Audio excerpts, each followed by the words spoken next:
Buenos días, tengan todos ustedes, sean bienvenidos a este coloquio Las garantías individuales y derechos sociales en el centenario de la Constitución de 1917, antecedentes, debate y prospectiva, donde en esta novena sesión, titulada Las reformas a la Constitución de 1917, nos acompaña un experto en la materia, el doctor Jaime Fernando Cárdenas Gracia.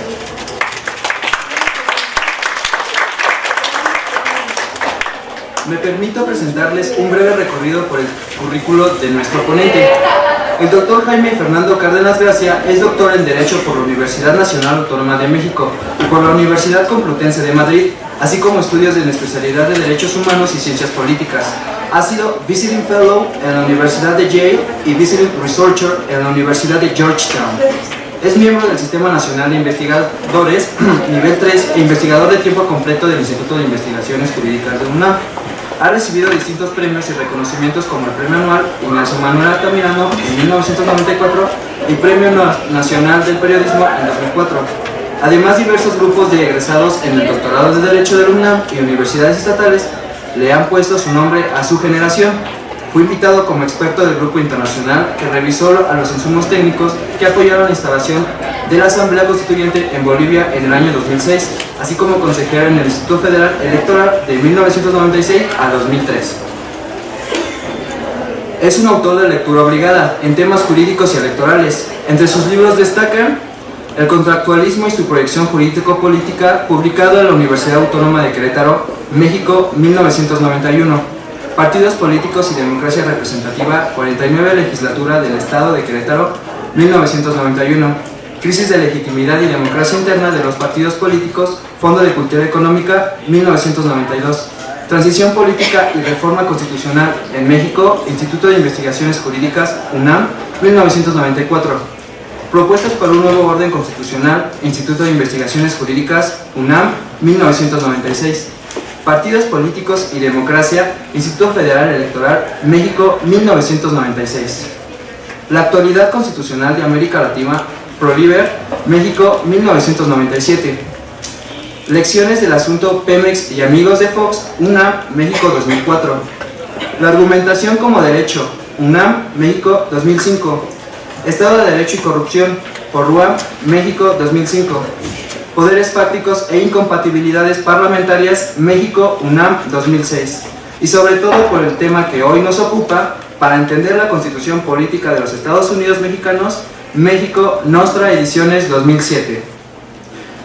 Es autor y coautor de diversos artículos de revistas académicas, capítulos de libros y colaborador del periódico El Financiero y de las revistas MX y Zócalo. Participa en diversas organizaciones y académicas orientadas a la reforma del Estado, el derecho a la información y los derechos humanos, y recientemente tuvo una destacada labor como diputado constituyente en la elaboración de la Constitución de la Ciudad de México. Doctor, sea cordialmente bienvenido a esta su casa, la Escuela Nacional de Trabajo Social. Gracias. Muchas gracias por esta invitación, por el coloquio que organiza la Facultad de Trabajo Social de nuestra Universidad de la UNAM. Desde luego al coordinador de este coloquio, al doctor Salvador Alvarado Garibaldi, ilustres nombres, Salvador Alvarado Rubio, que fue un general muy importante de la Revolución Mexicana y que transformó políticamente el estado de Yucatán allá entre 1915 y 1917 o 18. Entonces él es descendiente de Salvador Alvarado Rubio, ¿no? Se llamaba, y tú eres Salvador Alvarado Garibaldi. Desde luego la moderación que hace el compañero de ustedes, compañero nuestro Emilio Tapia, que me ha presentado de estudiantes, mujeres y hombres de la Facultad de Trabajo Social de la UNAM. El tema de mi exposición voy a tratar de hacerlo, pues espero que sea más o menos agradable, ameno. Es el tema de las reformas a la Constitución de 1917. Lo primero que debo decirles es que nuestra Constitución, como ustedes lo saben, porque lo leen en los periódicos o en los portales de internet, o lo escuchan en las noticias de la radio o de la televisión, o lo ven en las noticias de la televisión, la Constitución mexicana del 17 es una constitución que ha sido profundamente reformada. Tiene alrededor de 700 reformas, casi 700 reformas en estos 100 años de su existencia. Muy pocos preceptos o normas de la Constitución no han sido reformados, son unos cuantos los que no han sido modificados por lo que se llama el poder revisor de la Constitución o poder constituyente permanente. Voy explicando estos términos. La primera cuestión, para hacer interesante la charla, es ¿por qué se reforma tanto una Constitución? ¿Por qué se ha reformado tanto la Constitución mexicana en relación con otras constituciones? Si nosotros comparáramos la Constitución mexicana de 1917 con la Constitución de los Estados Unidos, que es de 1787, imagínense, la de Estados Unidos 1787 y la nuestra de 1917, la Constitución norteamericana en toda su historia, en más de 200 años, solamente ha sido reformada, adicionada en 27 ocasiones. Hay 27 que se llaman en Estados Unidos enmiendas, 27 enmiendas a la Constitución norteamericana. En cambio nosotros en 100 años a la Constitución de Querétaro de 1917 le hemos hecho casi 700 reformas. ¿Qué es lo que pasa?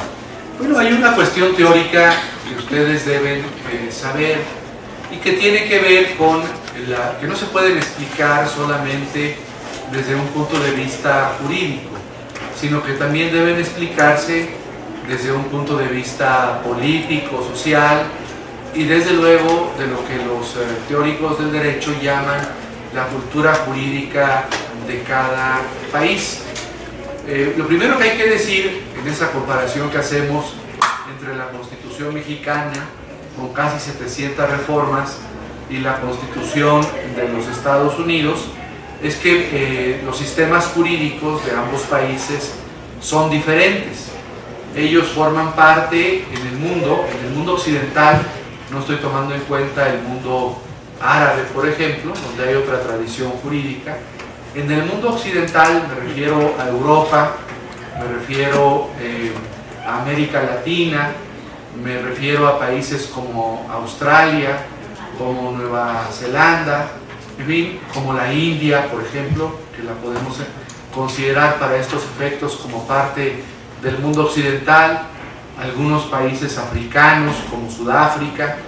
En el mundo occidental existen dos grandes familias jurídicas, dos grandes formas de pensar y de realizar el derecho. Hay una familia jurídica que se llama la familia del common law, del derecho común. Es la familia que surgió en la Gran Bretaña, que se basa fundamentalmente en la resolución de casos, en donde para ellos es muy importante, además de la resolución de casos y de la actuación de los jueces y los tribunales, el tema de la costumbre jurídica. Y por otro lado existe la familia a la que nosotros, jurídica, a la que nosotros pertenecemos, y pertenecen todos los países de Europa continental y todos los países de América Latina, que es la familia que se llama romano-germánica, o para abreviarla le podemos llamar la familia continental, que somos herederos del derecho romano y del derecho alemán primitivo. Hay diferencias en ambas familias.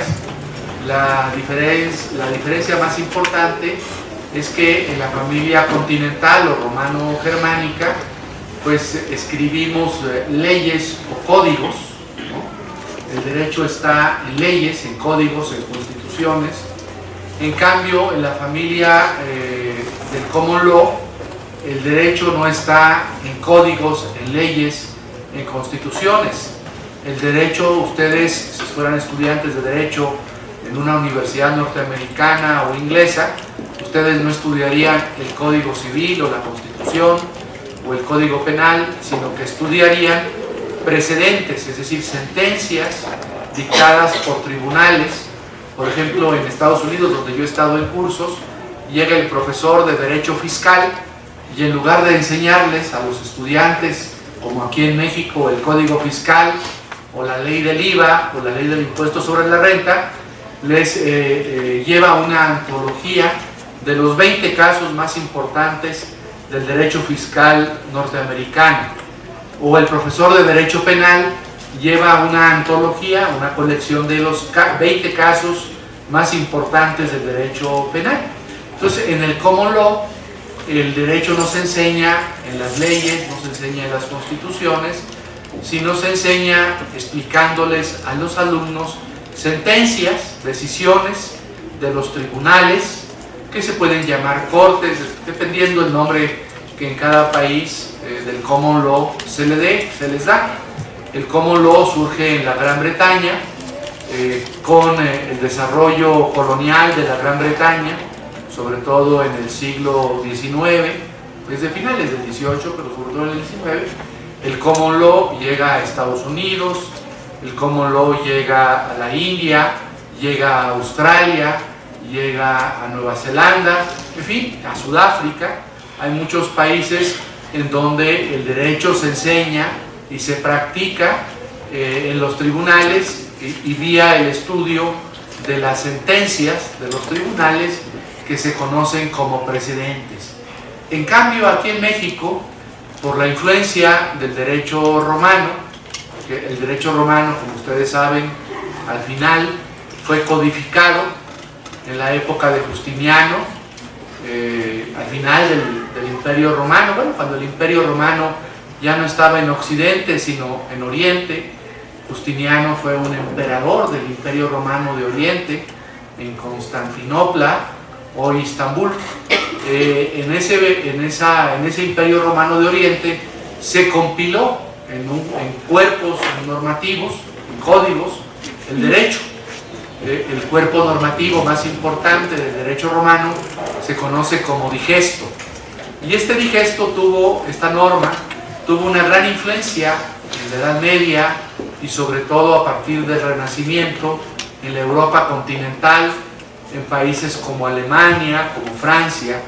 Y México, bueno, somos herederos vía España de toda esta tradición continental, en donde el derecho está codificado, está en cuerpos normativos. Ya los estudiantes de derecho en México no estudian casos como en el derecho norteamericano o en el derecho inglés o australiano o sudafricano, sino estudian leyes, constituciones, códigos y desde luego también criterios judiciales. Bueno, entonces esto es muy importante para explicar la diferencia. Bueno, en Estados Unidos ustedes pueden decir, bueno, el profesor dice que ha habido solamente 27 enmiendas en más de 2 siglos, y en México en un siglo ha habido, para utilizar el término norteamericano, casi 700 enmiendas. ¿Qué pasa? Bueno, que el derecho se modifica, las normas o el derecho, el sistema jurídico se modifica de distintas maneras. En la teoría del derecho se dice que el derecho puede modificarse a través de la vía de reforma formal, perdón por la tautología, a través de la vía de la reforma, que es un procedimiento que ahora lo voy a explicar cómo se hace en México, o se puede reformar el derecho vía lo que llaman los norteamericanos y los ingleses la mutación constitucional. Es decir, en Estados Unidos el derecho se ha modificado muchas veces más que las 27 enmiendas formales que se reconocen. ¿Cómo se modifica el derecho en los Estados Unidos? Con interpretaciones de los tribunales. A eso se llama mutación jurídica. Y cuando se habla de la Constitución, se habla de mutación constitucional. Entonces, hay, por ejemplo, constitucionalistas norteamericanos. Hay un profesor muy importante de Derecho Constitucional norteamericano que se llama Lawrence Try, que dice que en Estados Unidos desde 1787, desde la Constitución de Filadelfia, no ha existido la misma Constitución, sino ha habido 7 constituciones, porque ha habido 7 modelos interpretativos de la Constitución norteamericana. Otro profesor muy importante en Estados Unidos, profesor de la Universidad de Yale, que es el profesor Bruce Ackerman, que es el papá de John Ackerman, que vive aquí en México. Bruce Ackerman es un gran profesor en Estados Unidos, el papá, y él dice que ha habido 4 constituciones en Estados Unidos desde 1787. Entonces, lo que les quiero decir con esto, para simplificar, es que el sistema jurídico está en continuo cambio, transformación, movimiento, y que esos cambios pueden darse por la vía de las reformas a la Constitución o a las leyes, o por la vía de la interpretación constitucional o de la interpretación jurídica. En México la interpretación constitucional y jurídica hasta hace muy pocos años no era importante. Todos los cambios los realizábamos vía reformas legales o constitucionales, pero en los últimos años, sobre todo a partir de una reforma muy importante en materia de derechos humanos, que es la reforma que se publicó en el Diario Oficial de la Federación el 10 de junio de 2011, la interpretación constitucional en México es cada vez más importante. Y entonces, vía la interpretación de la Constitución y de las leyes, se cambia el derecho. Voy a ponerles 2 ejemplos. En ninguna ley del país, me refiero a la Ley General de Salud, que es la ley de la materia que voy a comentar, se permite el consumo de la cannabis. Si ustedes leen la ley correspondiente, la Ley General de Salud, pues ahí se dirá que está prohibido el consumo de la cannabis, tanto para fines científicos como para fines lúdicos o recreativos. Sin embargo, una sentencia de la Suprema Corte de hace algunos meses dijo que era constitucional consumir cannabis. Entonces quiere decir que ahí se está dando un cambio por la vía de la interpretación constitucional. Les voy a contar una experiencia personal. Cuando yo comencé a llevar asuntos legales, yo nunca he sido un litigante, pero he llevado asuntos ante los tribunales. El primer asunto que yo llevé ante tribunales cuando era muy joven, tan joven como ustedes ahora, que consistió en un juicio de divorcio, divorcio necesario. Necesario quiere decir cuando hay conflicto entre las partes, por una causal que era la causal de adulterio, que estaba aprobado en el caso concreto y lo probamos en el juicio. Yo tenía mucho temor porque había un criterio aislado de un tribunal, no era un criterio obligatorio, sino un criterio aislado, que decía que la causal de adulterio en México, les estoy hablando de principios de los años 80, la causal de adulterio en México no se acreditaba, no se demostraba si la infidelidad se realizaba con persona del mismo sexo.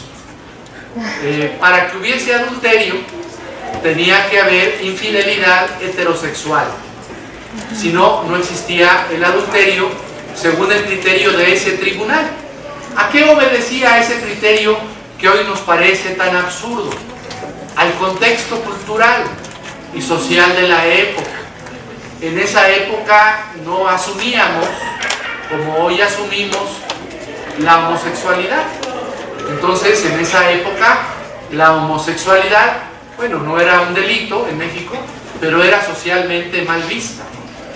Yo recuerdo algunos parientes míos, tíos, tías, algunas muy famosas, eran mal vistas en la familia porque eran homosexuales. Entonces, los criterios de los tribunales recogían ese ambiente social y decían, no, adulterio tiene que ser infidelidad heterosexual. Si es homosexual, no existe el adulterio. Lo que hoy en día es una barbaridad. Por supuesto, ningún tribunal hoy en día se atrevería a decir lo que decía ese tribunal que había dictado esa resolución en los años 70. No se atrevería. ningún tribunal. Bueno, tan no se atrevería que hoy en día ni siquiera existen causales para divorciarse. Si ustedes revisan el Código Civil de la Ciudad de México, verán que no hay causales para divorciarse. Hay lo que se llama el divorcio incausado, sin causa. Pero hasta hace muy poco, si ustedes querían divorciarse y la otra parte, su pareja, no quería divorciarse, tenían que promover un juicio y demostrar una causal. Entonces, el cambio, en pocas palabras, de las leyes se hace mediante reformas o mediante cambios interpretativos. Y los cambios interpretativos cada día son más importantes en México. Antes no lo eran tanto, pero hoy lo son mucho. Bueno, ahora, por la parte de las reformas constitucionales, casi 700. Hay un artículo en la Constitución, que es el artículo, la Constitución tiene 136 artículos originales, bueno, desde que se aprobó, muchos modificados, 136, y tiene 17 artículos transitorios. Originalmente eran 19, hoy son 17 transitorios, y hay un artículo en la Constitución que es el 135, que establece cómo se reforma la Constitución. Dice, para reformar la Constitución se requiere que esa reforma, esa modificación, la aprueben las 2/3 partes de los senadores presentes, las 2/3 partes de los diputados presentes, más el 50% más 1 de las legislaturas locales. Cuando una propuesta de un legislador, del presidente de la República, de una legislatura local o de los ciudadanos, del 0.13% de los ciudadanos inscritos en el listado nominal, esa iniciativa de reforma prospera en las cámaras y la aprueban 2/3 partes de diputados, 2/3 partes de senadores, más el 50% más 1 de las legislaturas locales. ¿Cuántas legislaturas locales hay? 32, porque hay 32 entidades federativas. O sea, ¿cuánto es 50% más 1 de legislaturas? 17. Con eso ya tenemos una reforma a la Constitución. Entonces hemos tenido desde los años 20 del siglo pasado, del siglo XX, casi 700 reformas constitucionales. ¿Y qué es lo que les quiero comentar? ¿Para qué han sido esas casi 700 reformas constitucionales? Entonces lo que les quiero ahora comentar es cómo esas reformas constitucionales no son, aunque algunas pueden parecer así, por ocurrencia del presidente o de los legisladores o de las legislaturas locales, aunque parezca, porque ha habido reformas para todo tipo de cosas. Las reformas a la Constitución mexicana han estado vinculadas a las características de nuestro régimen o de los regímenes políticos que han existido en el país desde la aprobación de la Constitución del 17. Y aquí quiero hacer un comentario ya no jurídico, sino político. De 1917 al año 2017, la Constitución mexicana y las leyes mexicanas han convivido con un régimen político particular que ha tenido cambios en estos 100 años. Como ustedes saben, la Constitución del 17 fue consecuencia de una revolución o de varias revoluciones. En esto hay una discusión entre los historiadores, si tuvimos una revolución o muchas revueltas o muchas revoluciones. Pero bueno, fue consecuencia de movimientos revolucionarios. Y fue una constitución muy particular, porque desde el punto de vista formal, cuando se convocó al constituyente en Querétaro, lo convocó el jefe del ejército constitucionalista de la revolución, que era Venustiano Carranza. y convocó al constituyente de Querétaro para reformar la constitución previa, que era la constitución de 1857, la que habían hecho los liberales, los hombres de la Reforma, en la época de don Benito Juárez, de Ignacio Comonfort, de Guillermo Prieto. Entonces se supone que la constitución del 17 era para reformar la constitución del 17. Sin embargo, nosotros no consideramos, o ningún abogado de México considera, que la constitución del 17 es una reforma de la constitución del 57, de 1857, sino que considera que es una nueva constitución. ¿Por qué? Porque no solamente reformó a la constitución del 57, sino que incorporó, estableció en la constitución del 17 derechos, temas que la constitución del 57, por el momento histórico que vivieron en aquella época, no pudieron haber contemplado. ¿Cuál es el distintivo? ¿Cuáles son los distintivos de la Constitución de 1917? Dos distintivos que no tiene la Constitución del 57. Primero quiero decirles que la ideología que imprimió o que estuvo detrás de la Constitución del 57 era una ideología liberal. Pensaba en derechos solamente de libertad, derecho a la libertad de imprenta, a la libertad de expresión, derecho a la libertad de contratación, a la libertad de tránsito, en fin, derechos de carácter relacionados con la libertad, ¿no? La libertad de las personas, la libertad para casarnos, para contratar, para expresarnos, para movilizarnos, para transitar, para manifestarnos, para reunirnos, para crear empresas, etc. Era una constitución liberal. La constitución del 17 es, por el contrario, otro tipo de constitución.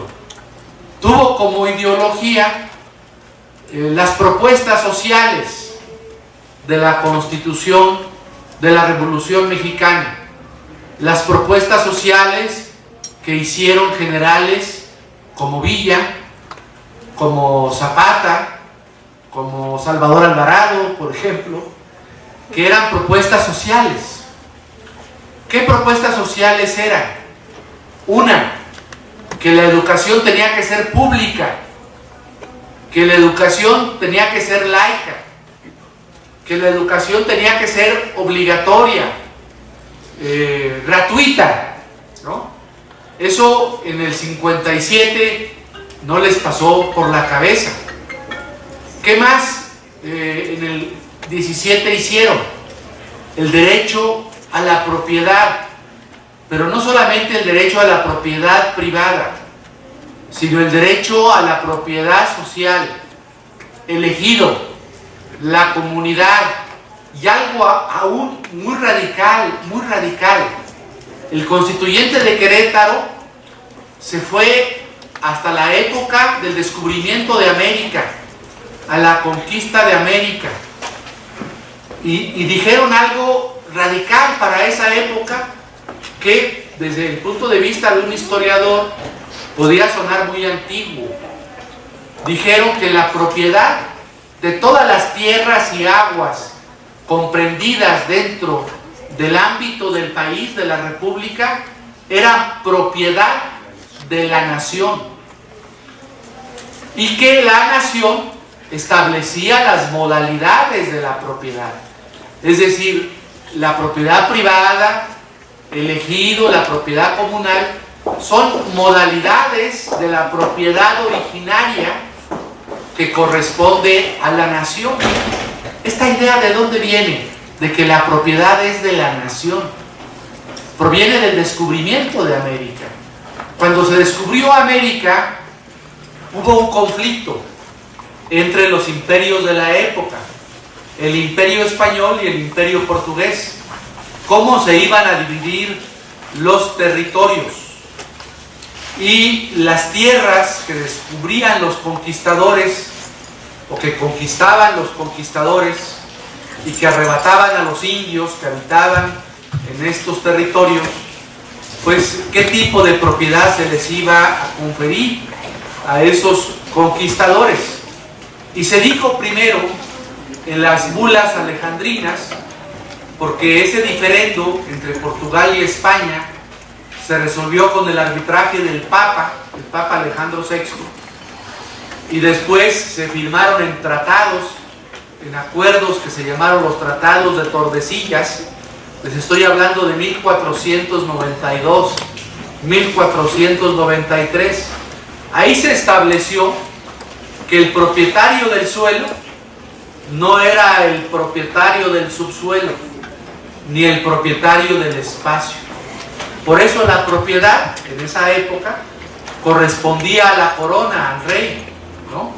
Cuando nos independizamos de España, se dijo, bueno, la corona, ya no existe corona, somos independientes, pero entonces el propietario de las tierras y aguas es la nación, y la nación transmite esa propiedad a los particulares y a los grupos sociales. Entonces, el artículo 27 es un artículo extraordinario que recupera la tradición jurídica del descubrimiento y la conquista y establece la propiedad social y le pone límites a la propiedad privada y establece que el subsuelo no es del propietario del suelo, ni que el espacio aéreo es propietario del que tiene la posesión o el control del suelo, sino que el espacio corresponde a la nación. Es decir, además de incorporar elementos y derechos sociales, es una constitución nacionalista. Y finalmente tenemos el famoso artículo 123, que establece todos los derechos sociales en la Constitución y los de la seguridad social. La Constitución mexicana del 17 fue la primera constitución del mundo, antes que cualquier constitución del mundo, en establecer los derechos sociales. Después vinieron otras constituciones europeas y americanas que incorporaron en sus textos los derechos sociales. La siguiente constitución fue la Constitución de Weimar, alemana, de 1919. Y después de Weimar, la Constitución soviética. En fin, muchas constituciones copiaron la idea de los derechos sociales de la Constitución mexicana del 17 y copiaron también los principios nacionalistas de laicidad de la Constitución mexicana del 17, como el principio de la separación Iglesia y Estado, que está reconocido en el artículo 130 de la Constitución. Una vez me dijo un profesor uruguayo, ya fallecido, Grossespiel, así se apellidaba el profesor, me dijo, no hay constitución en el mundo más jacobina que la Constitución mexicana de 1917 y la Constitución soviética de Stalin de 1936. Imagínense lo que era la Constitución mexicana. Desde luego la Constitución mexicana, y aquí viene la reflexión política, fue una constitución que políticamente los grupos en el poder la utilizaron en su beneficio, ¿no? Y entonces yo divido al régimen político mexicano en estos 100 años en 5 etapas. La construcción, la primera etapa es la construcción del régimen autoritario mexicano. Eso ocurrió un poco después de la aprobación de la Constitución del 17. Eso ocurrió en 1929 con la fundación del Partido Nacional Revolucionario, que es el antecedente del PRI. Entonces, del 29 al 35, ahorita les digo por qué 35, se construyó un régimen autoritario en nuestro país, en donde hubo reformas a la Constitución para consolidar, para fortalecer el inicio del régimen autoritario. Después hay otra etapa muy importante en la historia de México, del 35 a los años 60 del siglo XX, que son los años del fortalecimiento y la consolidación de ese régimen autoritario. Después viene una tercera etapa, de los años 60 al 88, que le podemos denominar la etapa de la apertura dirigida, y ahorita voy a explicar eso. Y luego del año 2000 para acá viene otra etapa que le podemos llamar de la apertura negociada. Y en los últimos sexenios encontramos una quinta etapa que yo denomino la etapa del neoliberalismo. Entonces, las reformas a la Constitución están vinculadas a las características del régimen. En los primeros años, del 29 al 35, ¿qué se hizo? Como se estaba formando un régimen autoritario, es la etapa de formación, es la etapa, por ejemplo, posterior a la muerte de Álvaro Obregón, es la etapa del maximato de Plutarco Elías Calles. Ustedes saben, me imagino que recordarán sus clases de la preparatoria o aquí de la licenciatura, como en esos años del 28, después de la muerte de Álvaro Obregón, al año 35, hubo una persona que tenía el mando supremo en este país, aunque no era el presidente de la República, y se llamó Plutarco Elías Calles. Plutarco Elías Calles no solamente era el jefe máximo, así se le llamaba, de la revolución, sino era el hombre más poderoso del país. Había presidentes formales, había presidentes de la República, pero esos presidentes, hubo 3 presidentes: Abelardo L. Rodríguez, Emilio Portes Gil y Pascual Ortiz Rubio, que eran presidentes subordinados al jefe máximo, a Plutarco Elías Calles. Hay historiadores que hablan de una diarquía, ¿no? El poder se compartía, en realidad no se compartía, estaban subordinados entre el jefe máximo de la revolución y el presidente en turno, fuera Emilio Portes Gil, Pascual Ortiz Rubio o Abelardo Rodríguez. Esos eran presidentes subordinados al jefe máximo de la revolución, Plutarco Elías Calles. Entonces, en esos años, bueno, un poco antes, desde Álvaro Obregón, se reforma la Constitución para fortalecer al sistema presidencial mexicano, para fortalecer el sistema de partido único o hegemónico, como se le llamó, y para ir controlando poco a poco el sistema electoral del país. Entonces fueron reformas tendentes a fortalecer el sistema presidencial. Voy a contarles algunas. Por ejemplo, se logró una reforma en 1928, un poco antes del 29 de la fundación del PNR, para que en la Ciudad de México, donde había municipios, los municipios desaparecieran en la ciudad. El causante de esa reforma fue Álvaro Obregón. Pero además, para establecer lo que se llamó muchos años en México, hasta hace poco, el Distrito Federal. Es decir, para que el presidente de la República en turno nombrara y removiera al encargado del gobierno en el Distrito Federal, al que se le llamó regente. Entonces, esa reforma, ¿qué finalidad tuvo? Fortalecer el poder en el presidente de la República, porque el presidente nombraba y removía al regente del Distrito Federal, desaparecieron los municipios para que la gente en la ciudad no eligiera a los alcaldes que existían en esa época en el territorio de la hoy Ciudad de México, y eso implicaba fortalecer la figura presidencial. También en esos años, ya con Lázaro Cárdenas, el periodo presidencial en esos años era de 4 años. Se cambió el periodo presidencial de 4, hubo una reforma a la Constitución, para que pasara a ser de 6 años. El primer presidente que gobernó 6 años en este país se llamó Lázaro Cárdenas del Río, pero fue una reforma preparada antes.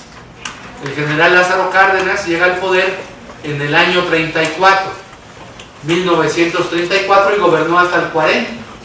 Quiere decir que la reforma se realizó antes de la llegada de Lázaro Cárdenas a la presidencia para que gobernara durante 6 años. ¿Qué implica esta reforma? Fortalecer el poder presidencial. Otra reforma muy importante. En México, de 1917 a 1933, los diputados podían reelegirse. Los legisladores, el presidente no, pero los diputados sí podían reelegirse. En 1933 hay una reforma a la Constitución para prohibir la reelección de todos los funcionarios públicos del país. ¿Cuál era el propósito de esa reforma? No solamente cumplir con el apotegma de don Francisco I. Madero, sufragio efectivo, no reelección, sino fortalecer el poder del presidente. Porque el presidente decía, bueno, ya una vez ya fuiste diputado o senador, ya no vas a poder otra vez. Si te portas bien, si eres disciplinado, si cumples lo que yo quiero, pues te puedo nombrar embajador, director de una empresa, secretario de Estado, subsecretario, en fin. Entonces, los cargos públicos importantes de este país no se debían a la voluntad popular que reelegía a sus diputados, senadores, alcaldes, sino se debía a la voluntad del presidente. Eran mecanismos para fortalecer el sistema presidencial. Entonces, en esta etapa de la formación del régimen autoritario, del año 29 al 35, pongo yo el año 29 porque es la fundación del PNR, que después se llamó PRM y hoy se llama PRI, y pongo el año 35 porque en el año 35, ya siendo Lázaro Cárdenas presidente de la República, expulsa del país, lo expulsa, lo corre, ¿no?, por sus pistolas a Plutarco Elías Calles, lo pone en a un avión y fuera del país, ¿no?, un avión a Los Ángeles, California. Y durante el sexenio de Lázaro Cárdenas no regresó Plutarco Elías Calles a México. ¿Eso para qué lo hizo Lázaro Cárdenas? Para demostrar quién mandaba y que ya no iba a haber un jefe máximo en el país. Fue una medida totalmente antijurídica, pero una medida de fuerza política para concentrar aún más el poder en el general Cárdenas. A partir del general Cárdenas, del año 34, 35, cuando expulsa a Plutarco Elías Calles del país, hasta los años 60, yo considero que hay una segunda etapa muy importante en el régimen autoritario mexicano. Yo le llamo la etapa o la fase de la consolidación autoritaria. Y esa fase de la consolidación autoritaria tenía características institucionales y características políticas.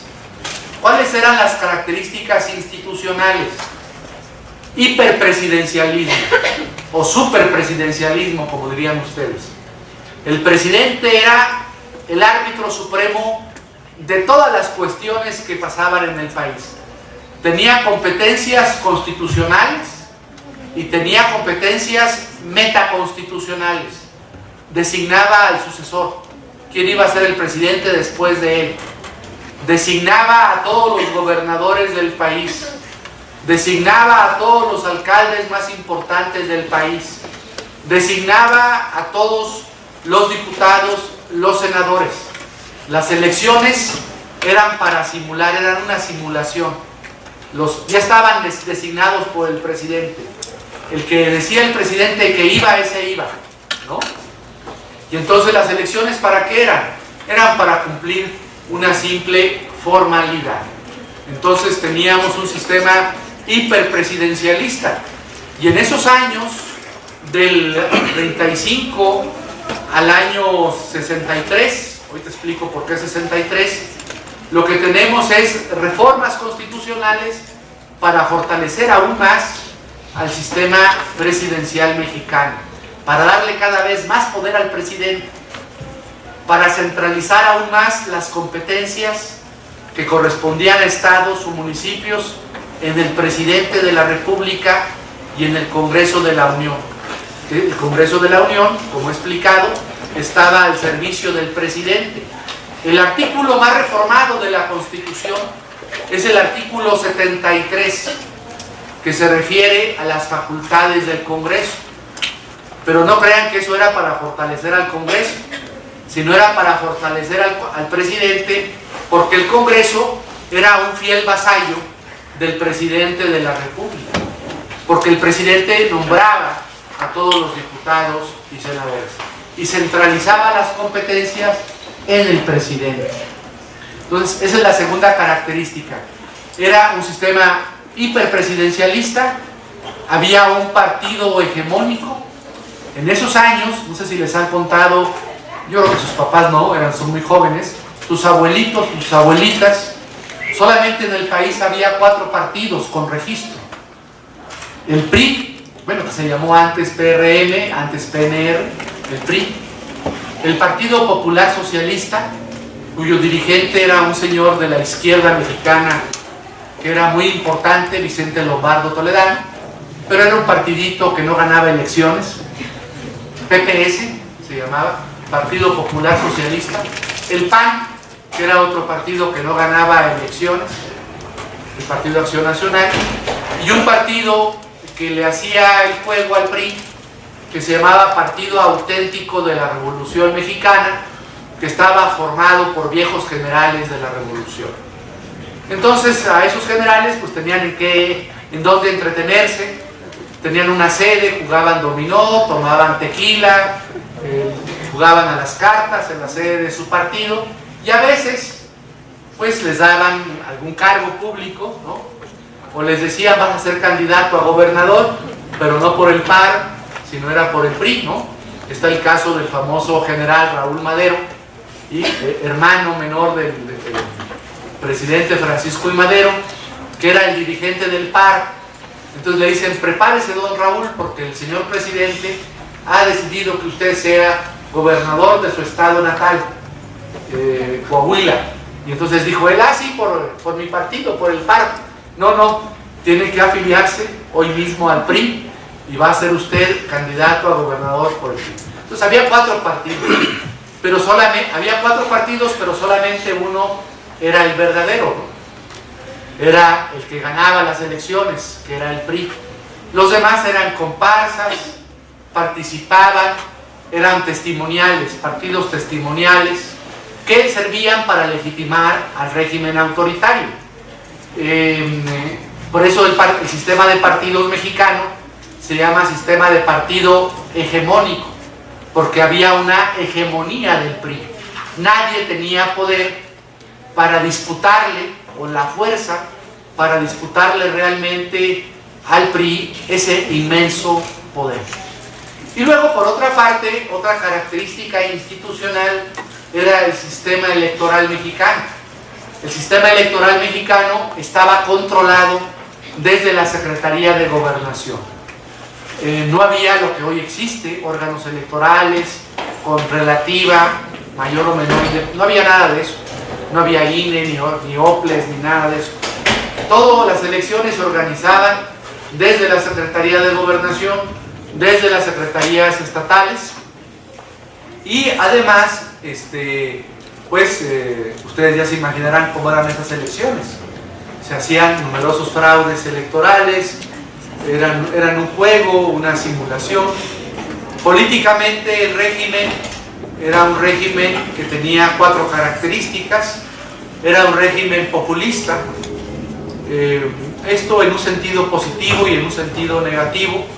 Populista porque a veces ofrecía cosas que no podía otorgar o darle a la población, pero en un sentido positivo porque sí se preocupaba también por los sectores sociales más desprotegidos.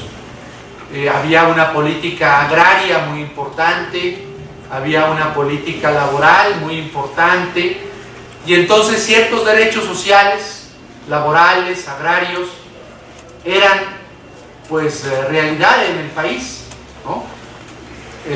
Había una industria nacional, el campo producía los granos que consumíamos,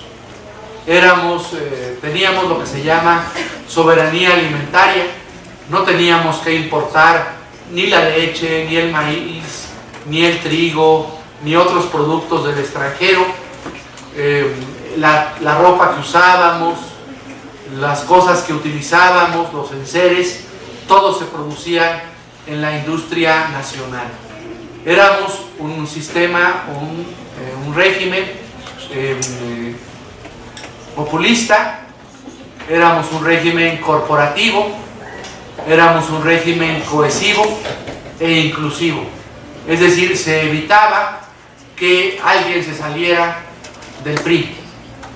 Los priistas decían, en México todos somos priistas, salvo prueba en contrario. Es una presunción iuris tantum. ¿Por qué duró tanto tiempo el PRI en el poder? ¿Por qué ha durado tanto tiempo en el poder? Por esos instrumentos de cooptación, de inclusión y de cohesividad.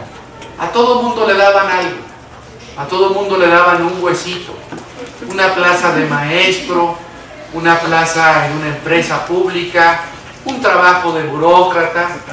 En cualquier familia de ustedes, de sus abuelos, de sus tíos, había alguien que trabajaba para el gobierno, había alguien que era maestro, enfermera, médico, etc. Todos recibían o vivían parte de ese gran presupuesto. Y si no tenían un cargo en el gobierno, pues eran empresarios que contrataban con el gobierno, que recibían contratos, concesiones, autorizaciones, permisos. En fin, era un esquema de cooptación, era un esquema también profundamente corrupto, ¿no? Porque como todos estábamos en el ajo, pues todos entrábamos a ese juego de la simulación, de la corrupción, de la cooptación. ¿Y las reformas para qué eran? Las reformas constitucionales, para formar ese estado de cosas, para consolidar ese estado de cosas presidencialista, hegemónico, etc. Sin embargo, ese régimen que parecía invencible, como alguna vez dijo Vargas Llosa, el novelista, la dictadura perfecta, ese régimen que parecía invencible, que parecía que iba a durar 1000 años, fue víctima de sus propios éxitos.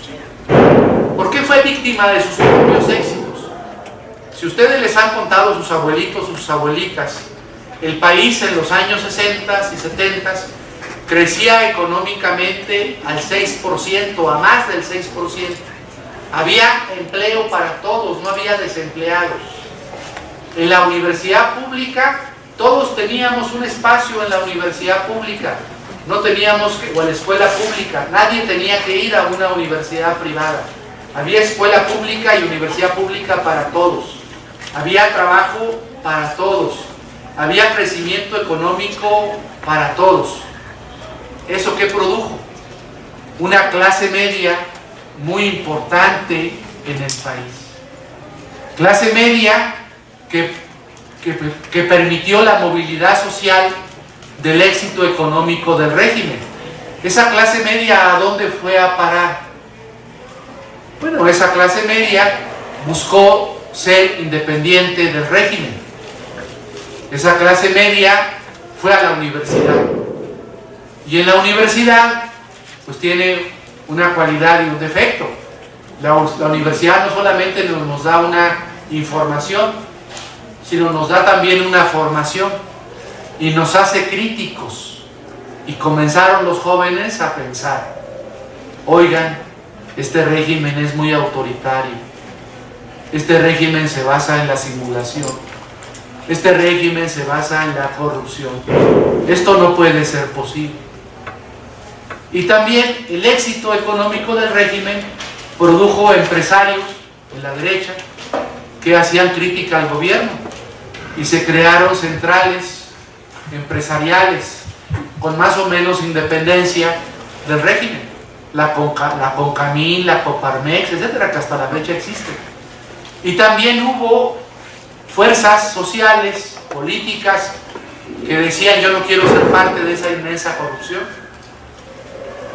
tanto en la derecha como en la izquierda. El Partido Comunista Mexicano, por ejemplo, no tenía registro legal, se le había negado el registro legal porque recibía financiamiento del Partido Comunista de la Unión Soviética, y la ley electoral de la época, como la actual, dice que el que recibe financiamiento del extranjero puede ser sancionado, y había perdido su registro. Entonces el Partido Comunista estaba en la clandestinidad, pero el Partido Comunista trabajaba con sindicatos que no querían afiliarse a las centrales obreras del régimen, sindicatos independientes que comenzaron a hacer protesta social en contra del régimen, protesta política en contra del régimen. Y en la derecha también, en el PAN, había personas honorables que dijeron: no, tenemos que lograr que el voto se respete. Entonces comenzó a haber movimientos a finales de los años 50, un movimiento muy importante de ferrocarrileros, del que ustedes me imagino han oído hablar, un movimiento de maestros a finales de los años 50, un movimiento de médicos 63-64, muy importante, y esos movimientos cuestionaron al régimen. Oye, régimen, eres muy autoritario, eres muy presidencialista, eres muy hegemónico. Entonces el régimen, en su inmensa sabiduría, dijo: está bien, voy a hacer algunas concesiones para que estos no me protesten tanto. A los que me protesten mucho, los voy a meter a la cárcel. Entonces, por ejemplo, a los dirigentes del movimiento ferrocarrilero, como Demetrio Vallejo, a los dirigentes del movimiento magisterial, como Otón Salazar, a la cárcel. A otros los compraban, unos iban a la cárcel, o a otros los compraban, y a otros les decían: oye, ¿no quieres ir a la embajada de la Unión Soviética? A ti tanto que te gusta la izquierda, pues vete, ¿no? Y por eso había un chiste que decía: el que se oponga al régimen tiene 3 sanciones: o entierro, o lo mataban, o destierro fuera del país, o encierro. Bueno, y había una cuarta, o la cooptación, lo compraba, ¿no? Entonces, ¿qué hizo el régimen? Para pervivir, para mantenerse, entramos a la tercera etapa de la apertura dirigida. Y en la apertura dirigida, ¿qué había? Ya voy a ir terminando, ¿eh? En la apertura dirigida, lo que hizo el régimen fue hacer algunas reformas electorales. Como todos los cargos los ganaba el PRI, entonces le dijeron al PAN, al PPS y al PAR, que eran las fuerzas que estaban reconocidas: te vamos a dar chance, va, que ganes algunos puestos en la Cámara de Diputados. Y en 63-64 se reformó la Constitución para establecer la figura del diputado de partido. Por cada 2.5% de los votos que obtuviera un partido de oposición, podría tener hasta 5 diputados.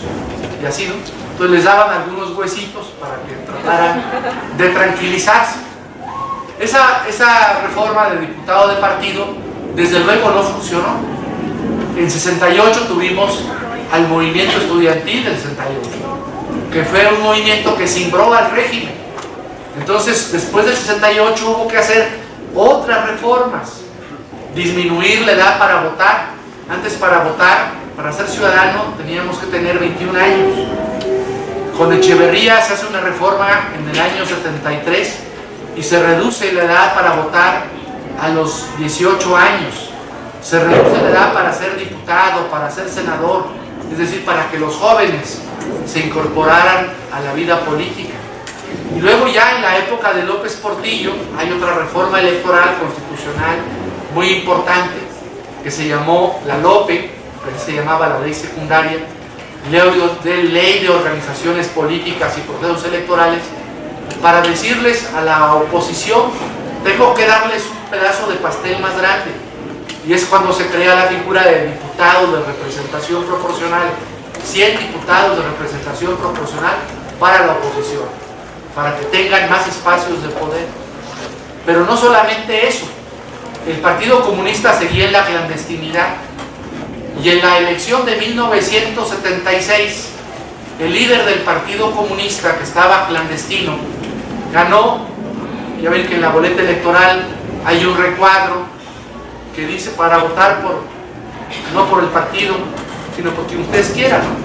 La gente antes ponía ahí por Cantinflas, ahora no sé por quién ponga, ¿no? Luis Miguel, o no sé quién sea el cantante o el actor. Entonces ponían en esa boleta del 76, hubo casi 1 millón de personas que puso Valentín Campa, Partido Comunista Mexicano, y estaba en la clandestinidad. Y dijeron, no podemos tener al Partido Comunista en la clandestinidad. Tenemos que darle, además de la reforma de los 100 diputados de representación proporcional, registro legal. Y es cuando se registra en México el Partido Socialista Unificado de México, el PSUM, ¿no? Que algunos de ustedes, sus abuelos, sus padres, habrán oído. Entonces, a partir de esa etapa, hubo reformas de este tipo en la etapa de la apertura dirigida del 77, 78 al año 88 para incrementar la fuerza de la oposición en las cámaras. Y luego viene otra etapa, después de la elección del 88, a todos ustedes les han contado que después del 88 hubo unas elecciones muy competidas en México, en donde para muchos el candidato de la izquierda, el ingeniero Cárdenas, ganó las elecciones a Salinas de Gortari. Entonces, la consecuencia de ese proceso electoral tan traumático fue que el PRI ya no tuvo mayorías en el Congreso para hacer reformas a la Constitución. Entonces comenzaron a pactar reformas con partidos de oposición, principalmente con el PAN y algunas con el PRD, y así ha seguido hasta la fecha.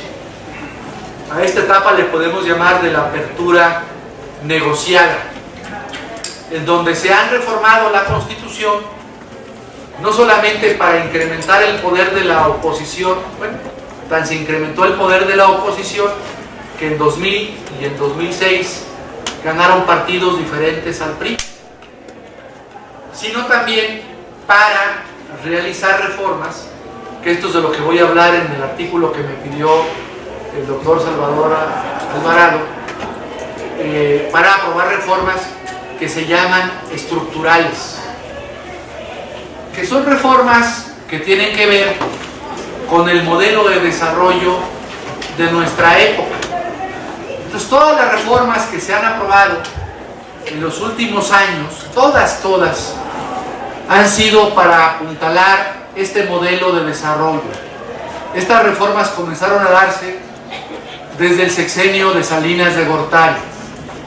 Fueron reformas para privatizar empresas públicas, fueron reformas para reducir los derechos sociales, laborales, agrarios, que habían sido producto de la Constitución de Querétaro del 17, y las últimas reformas, pues todas tienen esa impronta estructural para integrar a México en el modelo de desarrollo mundial, lo que se llama la globalización neoliberal, que en este momento está cuestionada, no debido a las fuerzas internas del país, sino a lo que ha ocurrido recientemente en el proceso electoral de los Estados Unidos, donde ganó Trump, que es un proteccionista. Pero esas reformas últimas, déjenme hablarles de ellas, hacer un resumen así telegráfico en 3 minutos. ¿Para qué son? La reforma energética, ¿para qué fue? Para romper con el principio de que los bienes del subsuelo son de la nación. Esa reforma del año 2013, de 20 de diciembre de 2013, es para volver a permitir, como existía antes de la expropiación petrolera, contratos y licencias, se llaman a las concesiones, contratos y licencias en la reforma energética, es decir, en la Constitución, perdón, contratos y licencias para explotar hidrocarburos, petróleo y gas. ¿Para qué es la reforma? Para entregar parte de la riqueza energética del país a empresas extranjeras, también nacionales, vía contratos y licencias. Es decir, es desandar el camino de la revolución y de la Constitución del 17. La reforma educativa, ¿para qué es? La reforma educativa es para seguir privatizando al sector educativo, es para seguir incrementando el poder de las universidades y de los centros escolares privados en detrimento de los centros públicos, y también para vulnerar al sindicato más grande, aunque era un sindicato oficial controlado por el gobierno, era el sindicato más numeroso del país. Entonces la reforma educativa es una reforma que, además de que tiene el propósito de privatizar procesos educativos, tiene por finalidad también ser una reforma de carácter laboral para controlar al sindicato más importante del país. La reforma hacendaria, la reforma bancaria, ¿con qué finalidad se hizo? Para fortalecer el papel de los bancos, que como ustedes saben, la mayor parte de los bancos en México son bancos extranjeros. Hay muy pocos bancos, uno tal vez, que tenga un origen nacional, que es Banorte. Todos los demás bancos son extranjeros. La reforma fiscal, ¿qué finalidad tiene? Proteger los sistemas de consolidación fiscal a favor de las empresas más importantes y gravar, aumentar los impuestos a las clases medias y a las pequeñas y medianas empresas. La reforma laboral, que se aprobó un poco antes del inicio de la presidencia de Peña, cuando era ya presidente electo. ¿Para qué se aprobó la reforma laboral? Para reducir derechos laborales, sobre todo para legalizar lo que se llama el outsourcing, ¿no? La subcontratación laboral, es decir, estas personas que trabajan pero que no tienen todos los derechos laborales y a la seguridad social. La reforma penal, que los abogados tanto presumimos, estableció el sistema acusatorio. ¿Para qué es los juicios orales? ¿Para qué es esa reforma penal? Para homologar el sistema penal mexicano al sistema penal de los Estados Unidos, incorporar la influencia del common law en el derecho mexicano, con juicios orales, como los ven en las series y en las películas norteamericanas. La reforma en materia de amparo, esto es muy de abogados, pero les voy a explicar una cosita de la reforma en materia de amparo. Es una reforma de 2013. El amparo, para los que tengan alguna formación jurídica, es el instrumento jurídico más importante en México para proteger derechos humanos. Bueno, la reforma en 2013 hizo algo muy grave, que antes en la vieja ley de amparo no existía. Hoy en día, en la ley de amparo vigente de 2013, hay un artículo, que es el artículo 61, fracción primera, que dice, antes no lo decía, el amparo, el juicio de amparo es improcedente contra cualquier reforma a la Constitución. Antes procedían los amparos contra las reformas a la Constitución. ¿Por qué hoy en día los amparos no proceden en contra de las reformas constitucionales? Porque las reformas constitucionales tienen que ver con las reformas estructurales que favorecen a las clases económicas más poderosas de este país y transnacionales. Entonces no quieren no quieren esas clases políticas y económicas poderosas que sus reformas se pongan a discusión en los tribunales mediante un amparo, y por eso el amparo es improcedente respecto a las reformas constitucionales de carácter estructural. Esto es una barbaridad en términos de lo que debe ser un Estado de Derecho. Un Estado de Derecho es aquel, una de sus características, donde cualquier acto del poder es susceptible de control constitucional. Cuando un acto del poder no es susceptible de control constitucional, como en este caso de las reformas constitucionales no pueden impugnarse vía amparo, quiere decir que no hay control de una parte muy importante del poder en México, y es difícil que podamos hablar de un Estado de Derecho en México si algunos actos del poder, sobre todo tan relevantes como las reformas a la Constitución, no son susceptibles de impugnación constitucional. Y bueno, ¿de qué más les puedo hablar? De las reformas en telecomunicaciones. ¿Para qué fue esa reforma? Para establecer un modus vivendi entre los monopolios mexicanos, entre Televisa, Telmex, ¿no?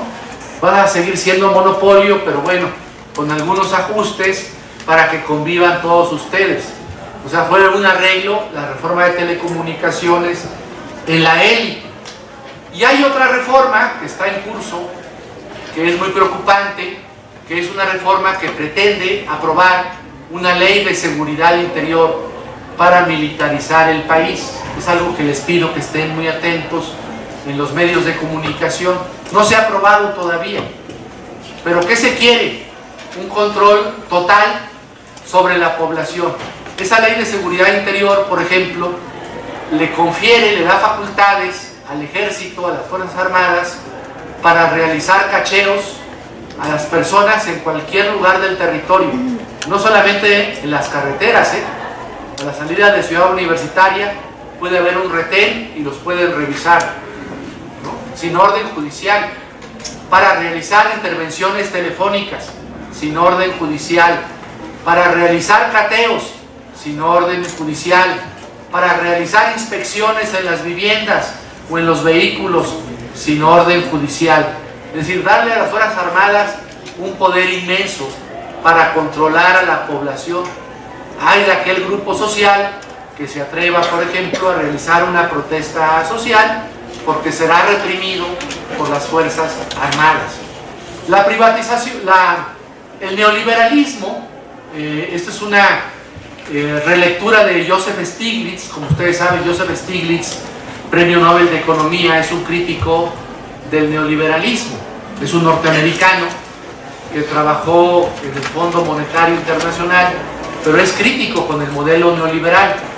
Joseph Stiglitz dice: el neoliberalismo, que es en lo que se basan las reformas constitucionales en México de los últimos años, se basa en 4 criterios. Primer criterio, privatizar empresas públicas. Segundo criterio, desregular para permitir la mayor libertad de comercio. Tercer criterio, militarizar para controlar a la población. Y cuarto criterio, apiádate de los pobres, dales un poquito para que no se mueran de hambre. Esas son las 4 bases del modelo neoliberal. Entonces, las reformas de los últimos años en México, desde el gobierno del presidente Salinas de Gortari, han tenido ese propósito: ir construyendo jurídicamente un régimen neoliberal. El neoliberalismo no solamente es un modelo económico, es también un modelo político y es un modelo jurídico. Entonces, de lo económico y político y geopolítico, se han realizado reformas en los últimos años a la Constitución del país para fortalecer ese esquema de dominación. El tema es si el sistema jurídico siempre debe estar al servicio de la dominación, o podemos pensar en México, es una pregunta que nos hacemos los abogados, los juristas, los profesores universitarios, si podemos tener un sistema jurídico en México que sirva para la transformación. En México, sobre todo, el sistema jurídico ha servido para la dominación, no ha sido un sistema jurídico que haya servido a la transformación, y nosotros deberíamos exigir un sistema jurídico para la transformación de nuestras realidades. Pues muchas gracias por su atención.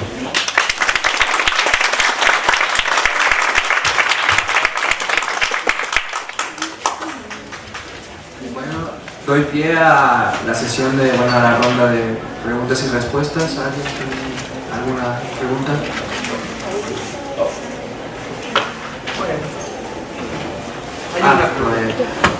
Bueno, entonces, en resumen, se podría decir que las reformas que se hacen son a conveniencia del régimen que se ocupe el poder en ese momento.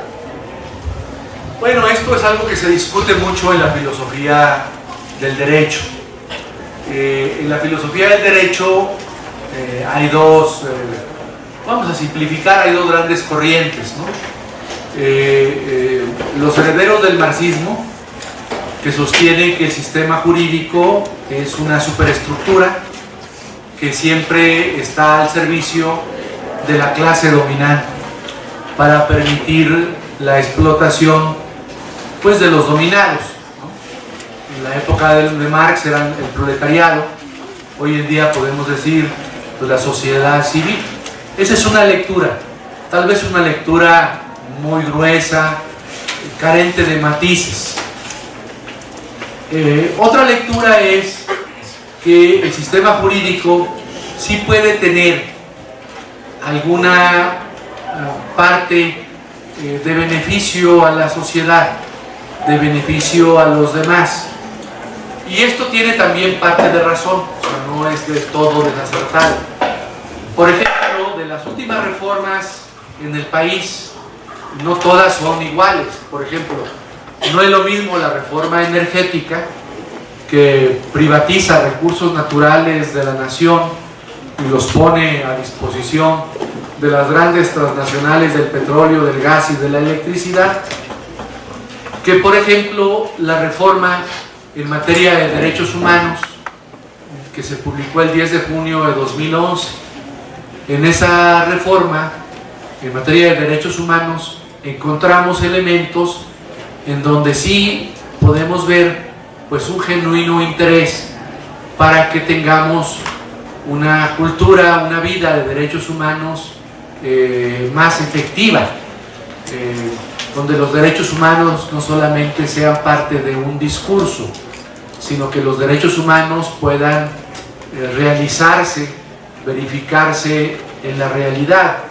Entonces creo que hay reformas de los últimos años, como esta de derechos humanos, que sí tiene una finalidad positiva a favor de los derechos humanos de las personas.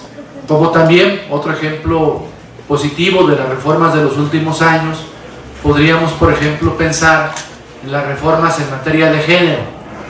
Por ejemplo, hubo una reforma en materia electoral, la de 2014, para que en materia electoral en el Congreso existiese paridad de género, el mismo número de diputados que de diputadas, o de senadoras que de senadores. Entonces, no toda reforma tiene un propósito perverso de defender los instrumentos de dominación.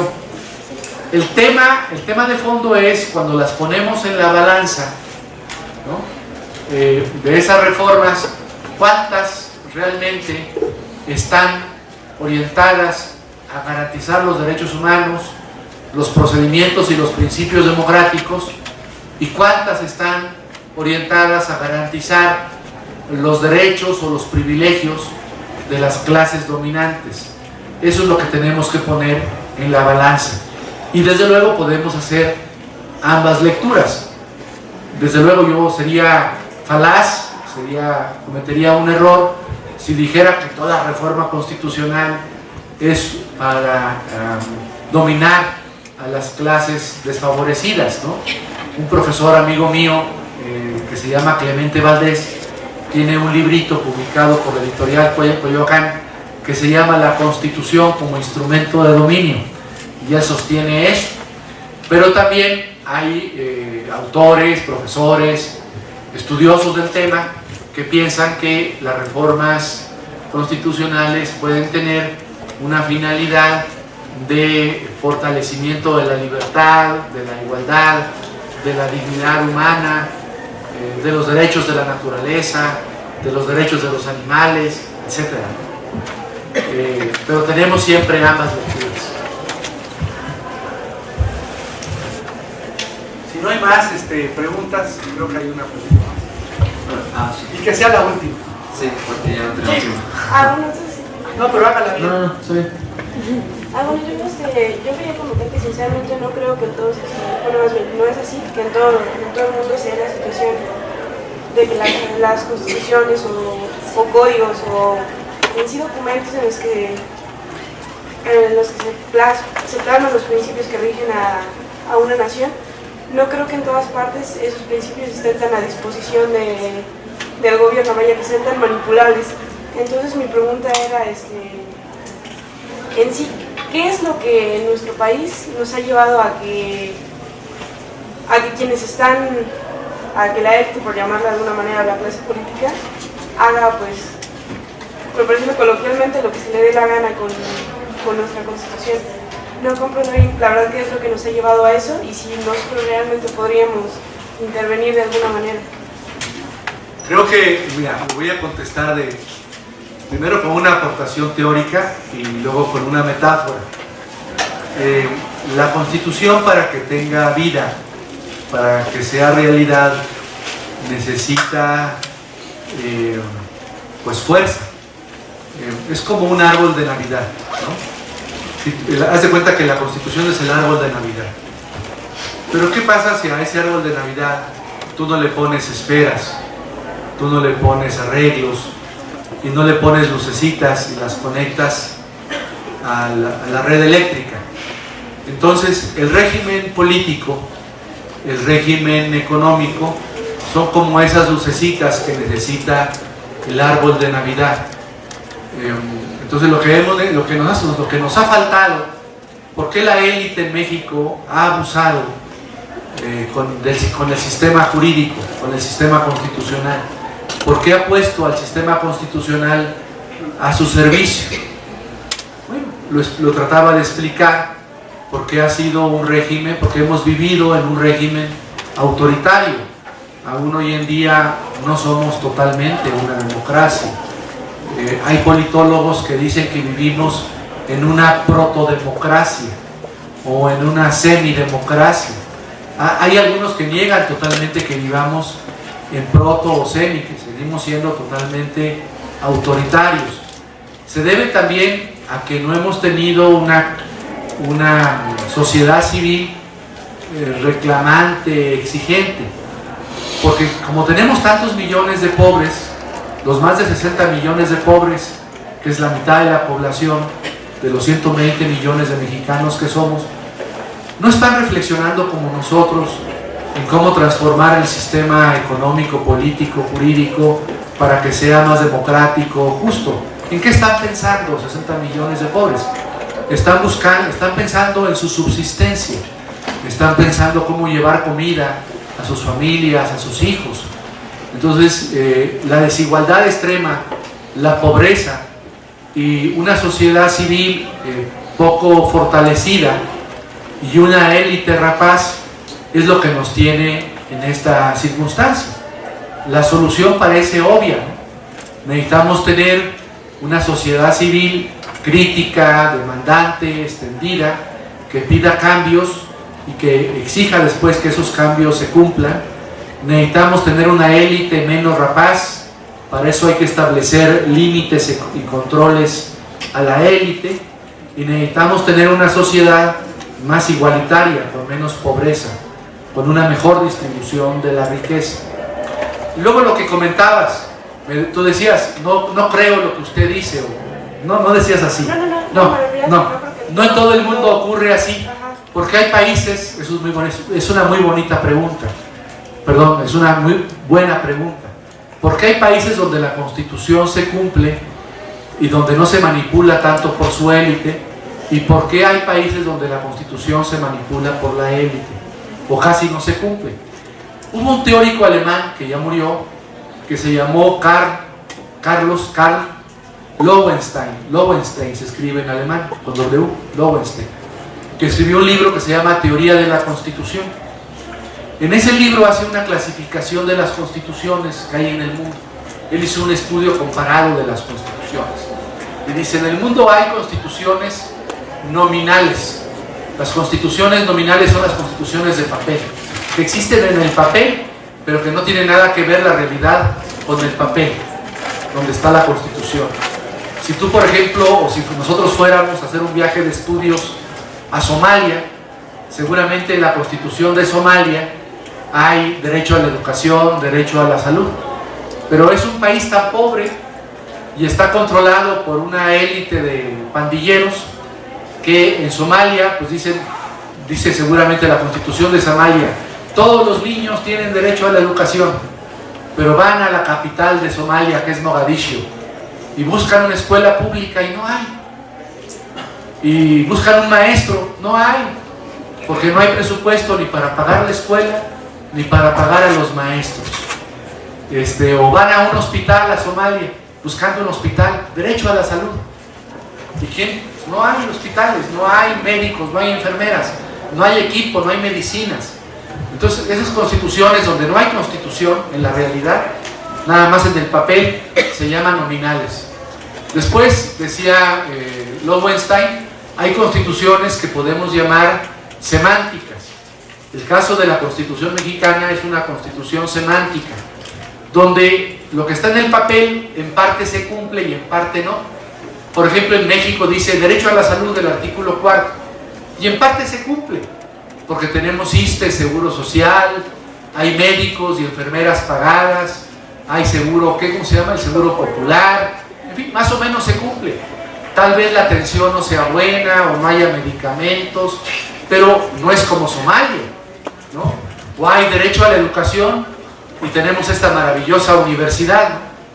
Aunque sabemos que de 120,000 jóvenes que hacen su examen de ingreso a la universidad, solamente son aceptados 100,000 y como 20,000, no, solamente son aceptados 20,000 o 12,000, perdón, 12,000 y más de 100,000 son rechazados.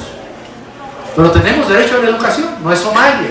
Entonces la Constitución en parte se cumple y en parte no. Pero es semántica, ¿por qué? Porque los grupos que han estado en el poder desde 1917 la han instrumentalizado, la han manejado a su gusto.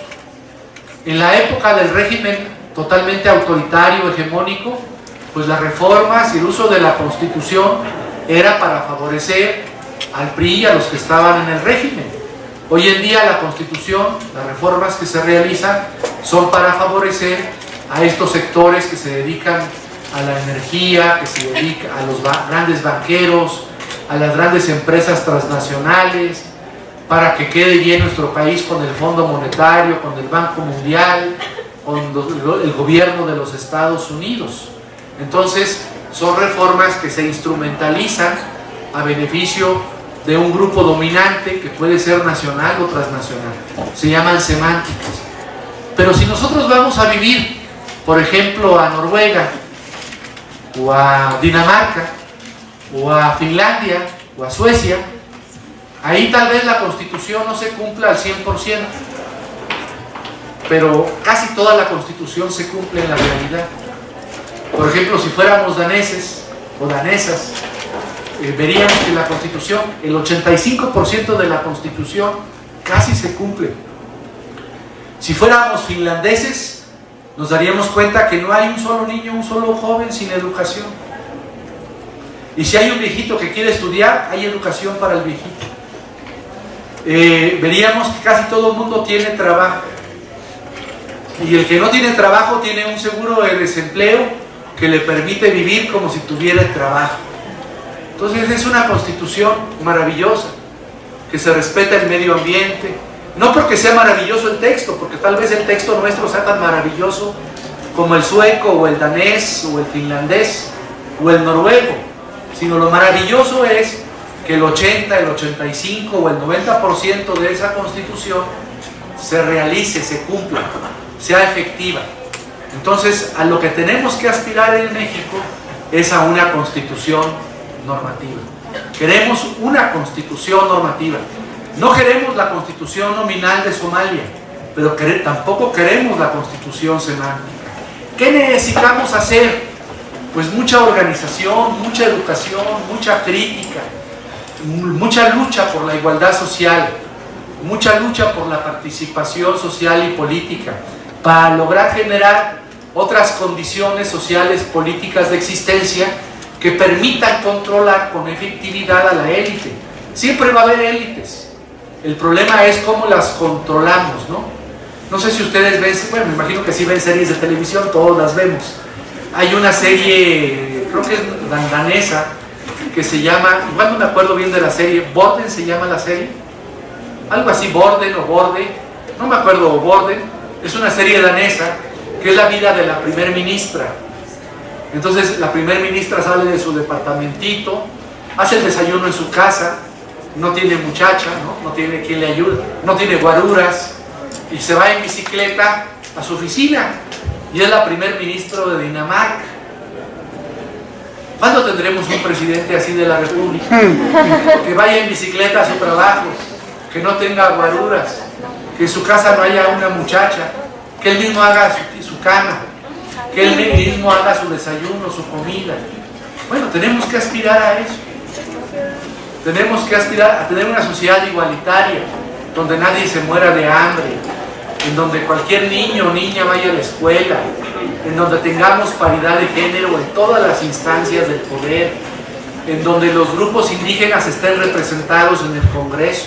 Fíjense, ahora decía Emilio, que fui constituyente en la ciudad, me daba risa, porque establecimos 3 artículos sobre pueblos originarios y comunidades indígenas residentes. Pero ¿saben cuántos indígenas había en la Asamblea Constituyente de la ciudad? De los 100, solamente uno, que por cierto renunció, era el único que sabía hablar náhuatl, y decía sus discursos la mitad en náhuatl y la mitad en español. Y luego fue sustituido por otro compañero que era otomí, y la mitad del discurso era en ñañú y la otra mitad en español. Un indígena.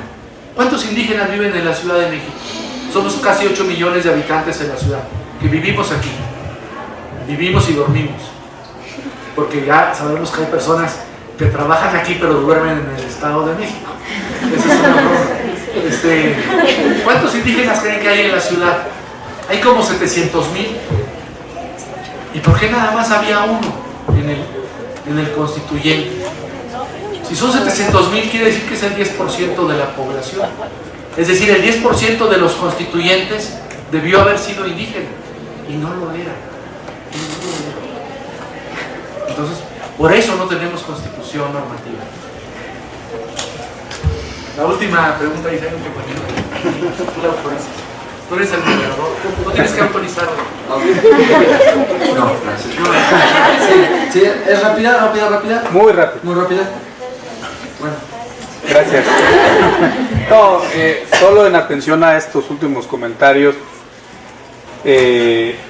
¿cuál sería para usted como el balance en términos generales de este producto que se acaba de generar en términos constitucionales con nuestra Constitución de la Ciudad de México? Y en ese sentido, y atendiendo sus últimos comentarios o esta clasificación, ¿dónde la pondría usted? ¿Y qué tan viable ve este asunto de las premisas o de los logros que ahí de alguna manera se establecieron?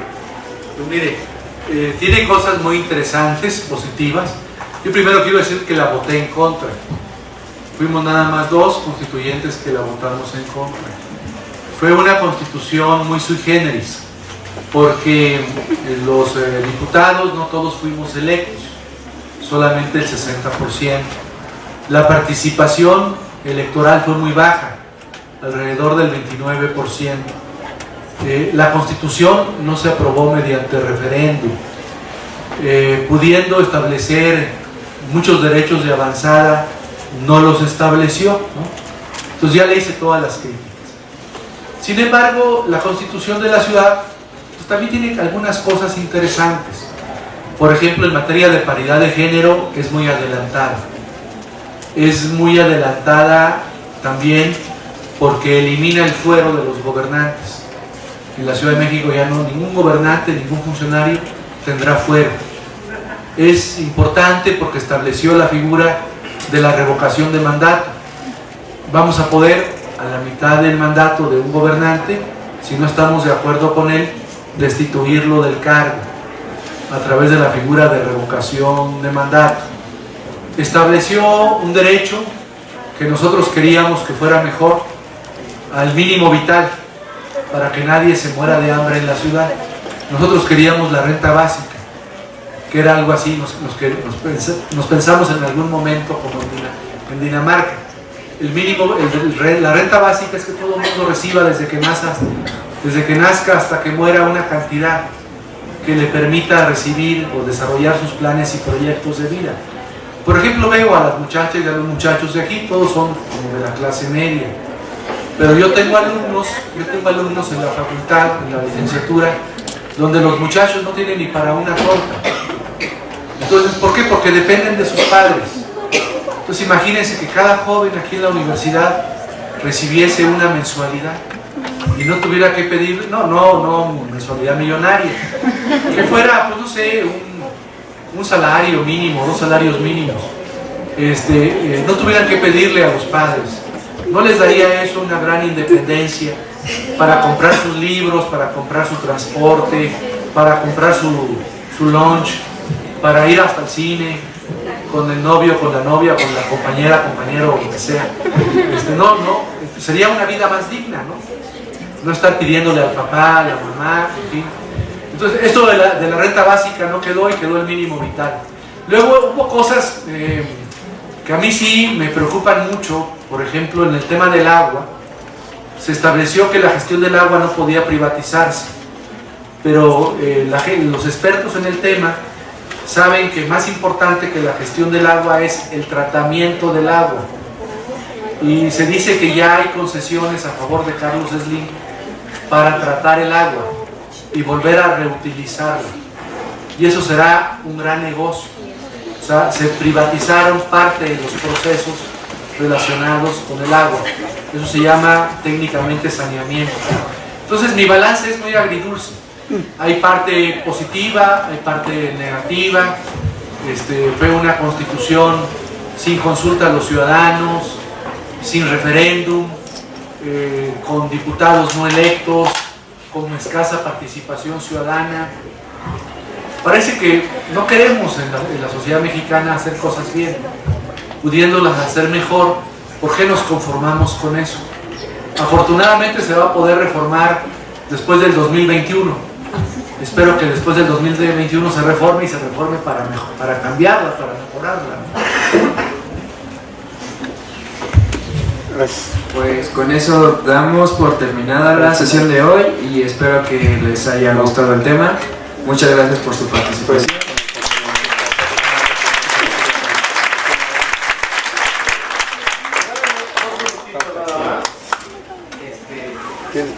Hacer un comentario muy general y para entregar las constancias correspondientes.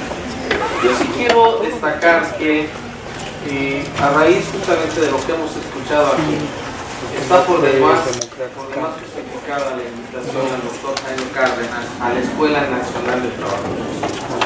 Porque esta revisión que ha hecho de las reformas constitucionales pone especial acento en problemas de carácter social y no únicamente en el ámbito de lo jurídico. Y por eso me parece que es muy importante esta interacción con especialistas de esta naturaleza. Creo que el doctor ha puesto los acentos en temas que son extraordinariamente relevantes.